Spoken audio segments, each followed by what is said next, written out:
দেখুন বন্ধুরা, আজকে আমি কি দুধের চা বানালাম বলুন তো। আজকে আমি বানিয়ে ফেললাম নারকেল দুধের চা। কিভাবে বানালাম আর খেতে কেমন হলো আপনারা দেখুন ফুল ভিডিওটা, তাহলেই বুঝতে পারবেন। আর আপনারা বাড়িতে বানিয়ে খাবেন। আর যদি ভালো লাগে বন্ধুরা তাহলে লাইক শেয়ার কমেন্ট করবে। আর চ্যানেলে নতুন হলে চ্যানেলটা সাবস্ক্রাইব করে দিয়ে আমার পাশে থেকেও। আজকে আমি বানিয়ে ফেলবো, আপনারা দেখুন নারকেল দুধের চা কিভাবে বানাই আপনারা দেখুন, তাহলে বুঝতে পারবেন। নমস্কার বন্ধুরা, রূপা রান্নাঘর উইথ ভিলেজ ফুডের তরফে আপনাদের সকলকে রইল অনেক অনেক স্বাগত। বন্ধুরা এখন যে যেখান থেকে ভিডিওটা দেখছো তাদের সকলকে রইল আমার অনেক ভালোবাসা, আর বড়দের রইল আমার অনেক অনেক প্রণাম। দেখুন আমি এখানে নিয়েছি নারকেল, নারকেলটাকে আমি মিক্সিতে বেটে নিয়েছি। এর থেকে আমি বার করব দুধ। আর এই নারকেল দুধের চা কিন্তু আমার শাশুড়ি মাই বলেছিল যে আমরা ওদের আগে নাকি নারকেল দুধের চা বানিয়ে খাওয়া হতো। তো আজকে আমি কিন্তু প্রথম বানাবো নারকেল দুধের চা, আর টেস্ট করে আপনাদেরকে বলবো যে কীরকম হয়েছে। চলুন তাহলে। প্রথমে আমি দিয়ে দিচ্ছি জল, চা পাতা দিয়ে দিচ্ছি 1.5 চামচ, চিনি দিয়ে দিচ্ছি 2 চামচ। এবার আমি নারকেলের দুধটা বার করে নেব। দেখুন বন্ধুরা, এইভাবে আমি একটা ছাঁকনি নিয়েছি, ছাঁকনি দিয়ে এইভাবে টিপে টিপে দুধটা বার করে নেব।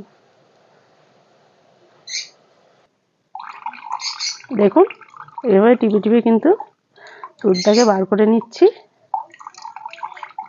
দেখুন চা পাতাটা কিন্তু ভালোভাবে ফুটে গেছে। আপনারা যে বাড়িতে চা পাতা ব্যবহার করেন সেই চা পাতা দিয়েই করবেন। এবার দিয়ে দিচ্ছি নারকেলের যে দুধটা বার করলাম সেই দুধটা। আপনারা কেউ যদি এর আগে যদি এই নারকেলের দুধের চা খেয়ে থাকেন আমাকে কমেন্টের মাধ্যমে জানাবেন। দুধটা দিয়ে দেখুন একটু ফুটে গেছে চাটা, এবার আমি নামিয়ে নেব।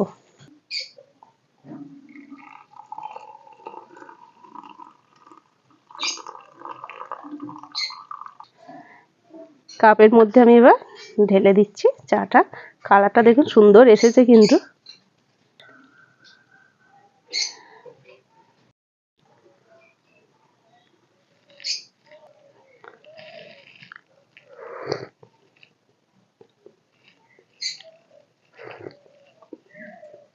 বন্ধুরা খুবই সুন্দর লাগছে।